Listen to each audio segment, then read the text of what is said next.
How's it going, everyone? Today I'm going to show you the process of how I made the Tron identity disc in real life. Now, Tron all begins from a film from Disney in 1982, as many people wouldn't believe. I've had many people believe it was first a video game. Since then, Tron has evolved into many things. It has had its own TV show and video games, even a movie that recently came out about Jared Leto and Tron Morbius. But Tron Legacy is today's topic. More specifically, their version of the identity disc, which has the identical sides instead of the uprising where it has different sides on each side. I began modeling the disc, then I realized someone had already built basically what I was going to make anyway. So thanks for that, I'll use this and go from there. After printing all the pieces, then beginning the tiresome job of cleaning it up and sanding it down. Gluing it all together for just more sanding. Now, I use contact glue and super glue for their respective parts.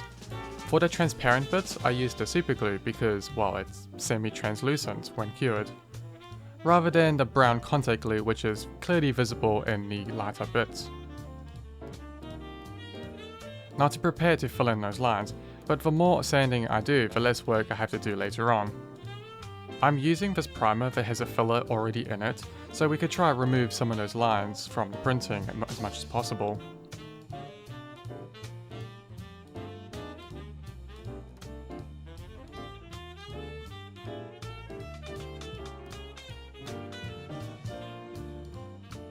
I also added some magnets so I could attach it to my back if I wanted to for a back mount.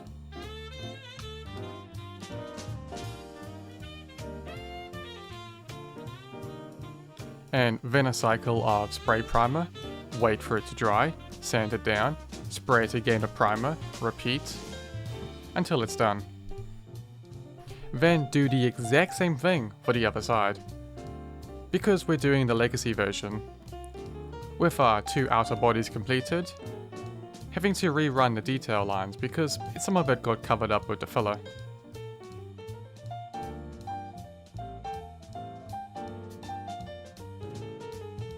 Now for matte black to cover it all up.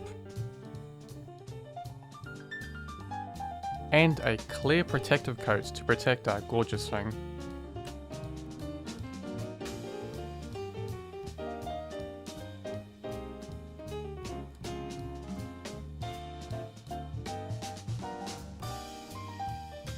The glowing bits I did print in translucent filament, so we can add some light into it later. It doesn't matter what type of filament you use, but I would recommend a cloudy sort of one, so it can illuminate itself rather than just allowing the light to pass through it.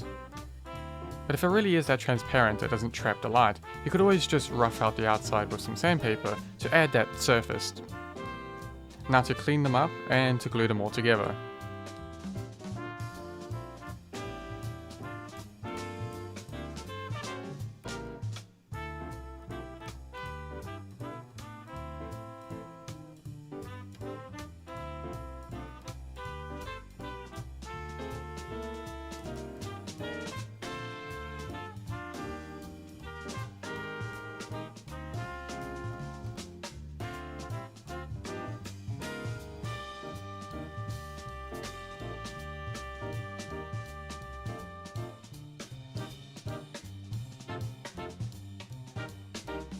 Now for the electronics. To keep things simple for the first version, I'm going to use this USB RGB LED strip I got from Kmart, allowing me to change the colors with a remote when needed. And since I'm already seeing some problems with this one, I'm going to keep the LED strip in one piece so I can reuse it in a future version if possible. And going to use this battery bank. And it is basically done. At the end I'll cover all my notes and designs for the next one. But before that, let's have a look at what we made.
Okay, now for the notes.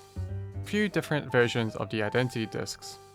We have the Tron Uprising, which has two different sides like I mentioned, one like this and one like this. While Legacy sometimes has symmetrical sides, but sometimes doesn't, it's kind of messy. The reason I'm bringing this up, Tron Legacy and its lights are different. The inner light is their color, but the outer light for the blade is white. But for Tron Uprising, the blade and the inner light are the same color. I like both of them, but at the moment I'm more drawn to the Tron Uprising with the same colors. So we're kind of making our own hybrid version between the two. But what is also notable is the blade deploys. At the moment we have it as one solid ring piece, but if we wanted to cut into segments and rotate it out to deploy it, so we can have it so it's retractable, which will be absolutely great. We can even have a silicone segment which is between two rings, and then the top one presses them down together to have it popped out, so that outer bit could be illuminated. I've come up with a few designs as you can see, but I don't know which one is going to be the best at the moment. They won't be as sturdy as the one solid ring, so I don't think I can actually use it in combat anytime soon. For one I've built, let's call it the 1.0. What could be improved on? Well, as you can see there's a few print lines, so seamlessly having those would have been a major focus on for the next one. Having it more flat so the two bodies can perfectly touch, because it's kind of warped a bit when I glued it. This could have immediately been fixed if I had a bigger printer to print it as one solid piece.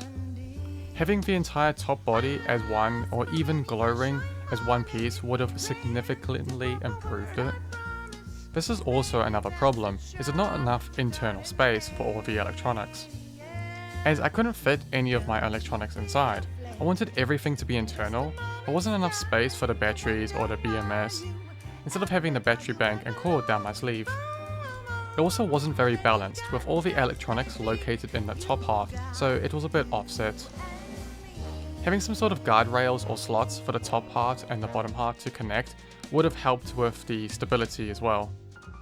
Now, I would have also liked the blade to be a little bit shorter. Now, I'm also going to include this, even though I could have done it, I didn't want to cut the LED strip to later make a new version and find I can't use it again, because I cut it too short with the new design. I was going to have two switches. The first one is to turn the actual disc on, and the other one is to turn the outer blade on. Having both the lights separate, so that would have been neat. These are also things I would have liked to see in the 2.0. In the disc there's actually two types of blacks, so let's try get that in there. Like I mentioned before, having it cleaner, having proper joining slots, and all the parts being inside, and being able to have separate colours between the blade and the inner ring. Those are going to be musts, but other things I could add are, instead of having a charging port, maybe having wireless charging would fit really nicely into the whole Tron theme. Maybe adding some light animation. Adding sounds, though I think that would be the last thing I'll add. Having some sort of movement sensors for light and animation sounds, that would also be pretty neat. Possibly making the discs a little bigger, maybe 5%, so it could fit all that inside of it. Having some sort of deployable blades. I do think the magnet idea on the back isn't a really good idea now. It would be really easy to knock it off my back for it to break, and I do want to walk around with it without it, well, falling off. I'm thinking having some sort of slot lock like I have on an inner ring, just to connect it and attach it to each other. I could still have a magnet to make it align so it isn't wonky, but to have it facing the correct way. I'm also thinking of using two batteries, one on the middle left and one on the middle right, to help it balance it out so it isn't too weighted on one side. Well, that's all I have at the moment. Thanks for watching. It was a lot of fun to making it, and I hope you enjoyed watching me make this whole thing. And I hope to see you all again very, very soon. See ya.